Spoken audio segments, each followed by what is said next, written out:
Hi friends, ಇವತ್ತೊಂದು ನಾನು ಶಂಕರಪಾಳೆ ಮಾಡೋದು ತೋರಿಸ್ತಾ ಇದ್ದೇನೆ. ಶಂಕರಪಾಳೆಗೆ ಬೇಕಾಗೋದು ಮೈದಾ ಹಿಟ್ಟು. 1 ಕೆಜಿ ನಾನು ಮೈದಾ ಹಿಟ್ಟು ತಗೊಂಡಿದ್ದೀನಿ. ಅರ್ಧ ಕೆಜಿ ಸಕ್ಕರೆ ಬೇಕು. ಅದು ತುಂಬಾ ಸ್ವೀಟ್ ಇರಬಾರ್ದು, ಸ್ವಲ್ಪ ಸಕ್ಕರೆ ಕಡಿಮೆನೇ ಇರ್ಬೇಕದು. ಒಂದ್ ದೊಡ್ಡ ಲೋಟ ಮೈದಾ ಹಿಟ್ಟು ತಗೊಂಡ್ರೆ ಅದ್ರ ಜಾಸ್ತಿ ಸ್ವೀಟ್ ಬೇಕಾ ಸ್ವಲ್ಪ ಜಾಸ್ತಿ ಹಾಕೋಬಹುದು. ಹಾಲು,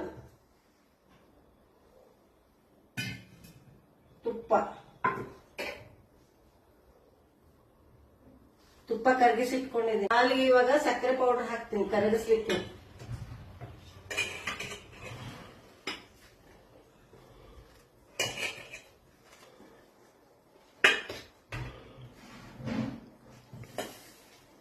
ಇದನ್ನ ಚೆನ್ನಾಗಿ ಕರಗಿಸ್ಬೇಕು ಸಕ್ಕರೆ.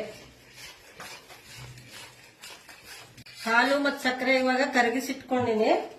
ಇವಾಗ ಇದು ಮೈದಾ ಹಿಟ್ಟಿಗೆ ನಾನು ತುಪ್ಪ ಹಾಕಿ ಚೆನ್ನಾಗಿ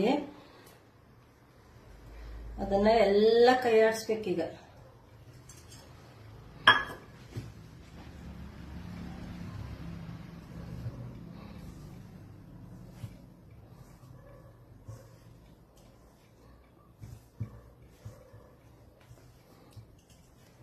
ಈ ಮೈದಾ ಹಿಟ್ಟಿಗೆ ನಾನು ಇವಾಗ ತುಪ್ಪ ಹಾಕಿ ತುಂಬಾ ಚೆನ್ನಾಗಿ ಎಲ್ಲ ಕಲಸಿದೀನಿ. ನೋಡ್ರಿ, ಇದು ಈ ತರ ಮುದ್ದೆ ಬರ್ಬೇಕು. ಹಿಂಗೆ ಕಟ್ಟಿದ್ರೆ ಈ ತರ ಆಗ್ಬೇಕು. ಅಂದ್ರೆ ಕ್ರಿಸ್ಪಿಯಾಗಿ ತುಂಬಾ ಚೆನ್ನಾಗಿ ಆಗ್ತಾವ ಶಂಕರಪಾಳೆ. ಅದಕ್ಕೋಸ್ಕರ ಇದೇ ತರ ಮಾಡ್ಕೋಬೇಕು. ಇದೇ ಮೇನ್ ಇದ್ರಲ್ಲಿ. ಈ ತರ ಮಾಡ್ಕೊಳ್ಳೋದೇ ಶಂಕರಪಾಳೆದು ಮೇನ್ ಹದ ಇದು. ಇವಾಗ ಹಾಲು ಸಕ್ಕರೆ ಹಾಕಿ ಕಲಿಸ್ತೇನೆ.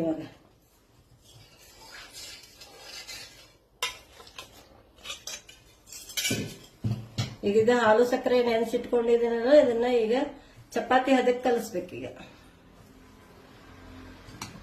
ಮೈದಾ ಹಿಟ್ಟು ಮತ್ತೆ ಹಾಲು ಸಕ್ಕರೆ ಹಾಕಿ ತುಪ್ಪ ಹಾಕಿ ಇದು ಮಾಡಿ ಇಟ್ಕೊಂಡಿದ್ನಲ್ಲ, ಅದಕ್ಕೆ ಈಗ ಹಾಲು ಸಕ್ಕರೆ ಹಾಕಿ ಕಲಸಿಟ್ಟಿದೀನಿ ನೋಡ್ರಿ. ಮೈದಾ ಹಿಟ್ಟು ಈ ತರ ಚಪಾತಿ ಹಿಟ್ಟಿನ ಹದಕ್ಕೆ ಕಲಿಸ್ಕೋಬೇಕು. ಇಲ್ಲಿ ನೋಡಿ,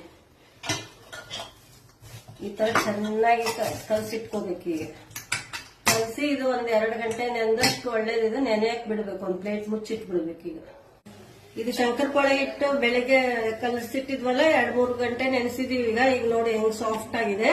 ಈಗ ಶಂಕರಪಾಳೆ ಹೆಂಗ್ ಮಾಡೋದನ್ನ ಮಾಡಿ ತೋರಿಸ್ತೀನಿ.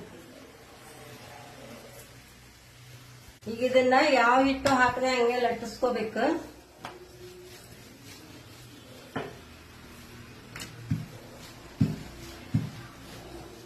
ತುಂಬಾ ತೆಳ್ಳಗ್ ಲಟ್ಟಿಸ್ಬಾರ್ದು, ಮೀಡಿಯಂ ಇರ್ಬೇಕು. ಸ್ವಲ್ಪ ದಪ್ಪನೇ ಇರ್ಬೇಕು ಇದು ಹಾಳೆ.